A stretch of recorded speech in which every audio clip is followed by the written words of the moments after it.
Welcome to science classes. आज हम शुरू करेंगे 10th क्लास का साइंस का चैप्टर फर्स्ट, जो कि है भोजन एवं मानव स्वास्थ्य। ये चैप्टर आपके बोर्ड एग्जाम में टोटल 4 अंक का रहेगा, जिसमें 1 अंक का एक क्वेश्चन और 3 अंक का एक क्वेश्चन।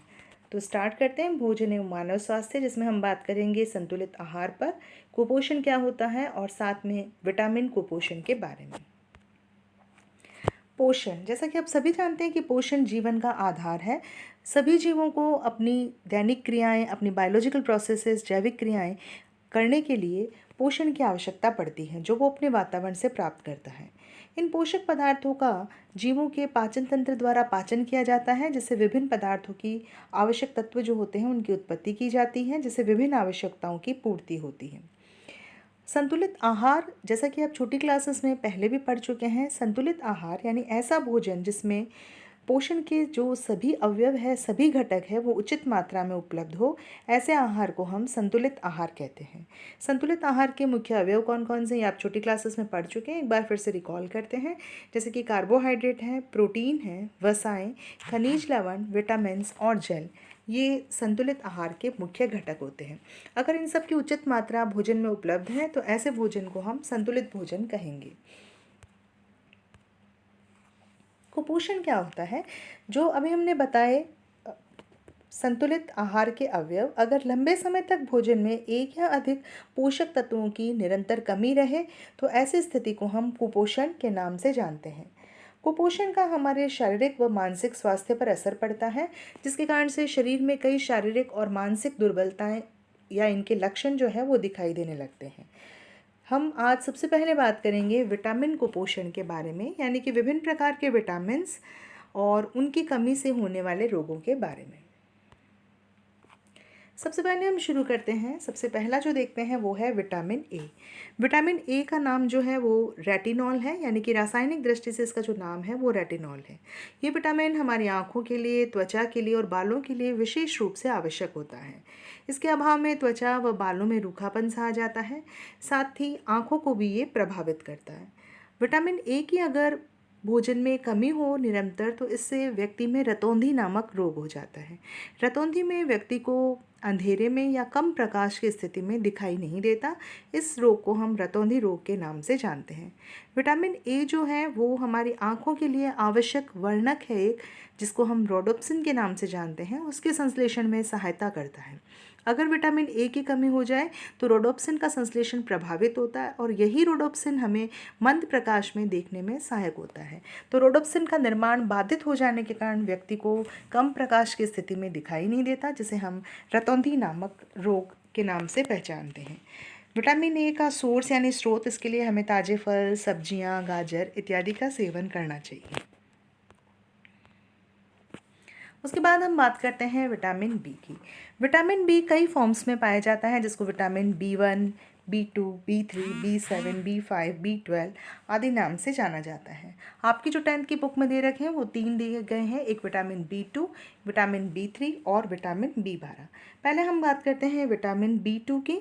विटामिन B2 का जो वैज्ञानिक नाम है, रासायनिक नाम है, उसको हम राइबोफ्लेविन के नाम से जानते हैं। और विटामिन B2 की कमी से होने वाले रोग को हम राइबोफ्लेवोनोसिस के नाम से जानते हैं। राइबोफ्लेवोनोसिस में क्या होता है कि जैसे कि मुंह के किनारे हैं या होंठ हैं वो फटने लगते हैं, यानी कि त्वचा संबंधी रोग के लक्षण दिखाई देते हैं, जैसे मुंह के किनारों का फटना, होठों का फटना, ये प्रमुख लक्षण है।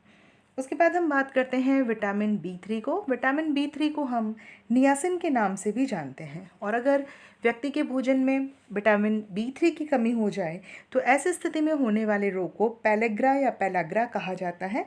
ये भी त्वचा से संबंधित रोग होता है, जिसमें त्वचा पर चकत्ते पड़ना या इस तरह के लक्षण जो है वो दिखाई देते हैं। उसके बाद हम बात करते हैं विटामिन B12 की। विटामिन B12 को थायमीन के नाम से भी जाना जाता है और इसकी कमी से होने वाले रोग को हम बेरी बेरी रोग के नाम से जानते हैं। बेरी बेरी रोग में दरअसल मांसपेशियां और तंत्रिकाएं प्रभावित होती हैं, जिससे मांसपेशियों और तंत्रिकाओं में कमजोरी आ जाती है। तंत्रिकाओं में कमजोरी आने के कारण पैरों में झंझनाहट होना या पैरों का सुन्न होना, इस तरह के लक्षण आपको दिखाई दे सकते हैं। साथ ही मांसपेशियों में थकान के लक्षण या फिर उनमें दर्द होना जैसे लक्षण दिखाई देते हैं। इसके अलावा पैरों में सूजन दिखाई दे सकती है। या फिर सांस का फूलना या हृदय की धड़कन जो है उसका कम होना जैसे लक्षण विटामिन B12 की कमी से हो जाते हैं, जिसको हम बेरी-बेरी रोग से जानते हैं। ये आप देख सकते हैं, ये एक व्यक्ति जिसमें पैलाग्रा रोग हो रखा है, इसका चित्र, जिसमें त्वचा पर पपड़ियाँ सी बनने लगती हैं, तो ये पैलाग्रा रोग कहलाता है। अगला विटामिन हम देखेंगे विटामिन सी। विटामिन सी को हम एस्कॉर्बिक एसिड के नाम से भी जानते हैं। इसकी कमी से होने वाला रोग स्कर्वी रोग कहलाता है, जिसमें व्यक्ति के मसूड़ों से खून आने लगता है। इस रोग को हम स्कर्वी रोग के नाम से जानते हैं और ये विटामिन सी की कमी से होता है।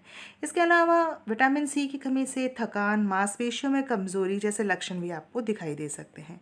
विटामिन सी सिट्रस कुल के जो फल होते हैं जितने भी, जैसे कि नींबू है, मौसमी है, संतरा है या फिर अमरूद है, इनमें प्रचुर मात्रा में पाया जाता है। तो विटामिन सी की कमी को पूरा करने के लिए इन फलों का सेवन करना चाहिए। इसके अलावा विटामिन सी जो है वो सामान्य सर्दी जुकाम में भी इसका सेवन लाभकारी होता है और ये इसको जल्दी रिकवर करने में सहायता करता है। अगला विटामिन हम देखेंगे विटामिन डी, जिसका नाम जो है वो रासायनिक नाम कैल्सीफेरोल भी है। ये हमारे शरीर में कैल्शियम के स्तर को नियंत्रित करता है। तो अगर इसकी कमी हो जाए तो शरीर में जो है कैल्शियम की कमी हो जाती है, जिसके कारण से हड्डियां जो हैं उनमें विशेष तौर से कमज़ोरी आ जाती है। हड्डियों का मुड़ना, उनका कमज़ोर होना, जल्दी टूटना जैसे लक्षण दिखाई देते हैं।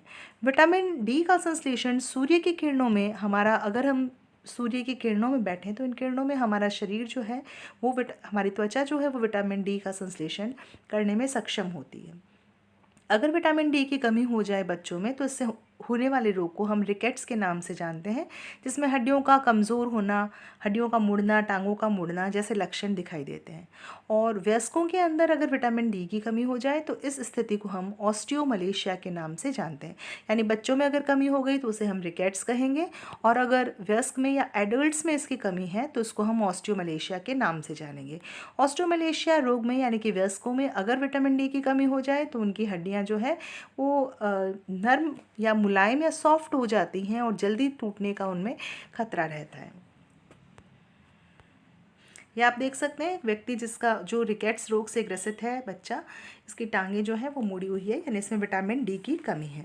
तो इसमें आपका ये जो हमने इतना पोर्शन पढ़ा उसमें मुख्य रूप से जो क्वेश्चंस पूछे जाते हैं वो आपको विभिन्न विटामिन्स की कमी और उनसे होने वाले रोग के बारे में ज़रूर 1 नंबर का क्वेश्चन आपसे पूछा जा सकता है। जैसे आपसे अगर पूछा जाए यदि किसी व्यक्ति को अंधेरे में दिखाई नहीं देता तो आपके हिसाब से उस व्यक्ति में किस विटामिन की कमी हो सकती है, तो आपका जवाब होगा विटामिन ए।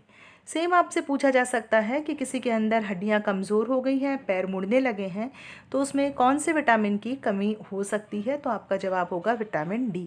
या फिर आपसे पूछा जा सकता है कि अगर किसी व्यक्ति में स्कर्वी रोग है तो उसमें कौन से विटामिन की कमी हो सकती है, तब आपका आंसर होगा विटामिन सी। तो इसे 1 नंबर का क्वेश्चन बन सकता है। तो ज़रूर विटामिन और उनकी कमी से होने वाले रोगों को एक बार आप रिवाइज़ करें। Thank you.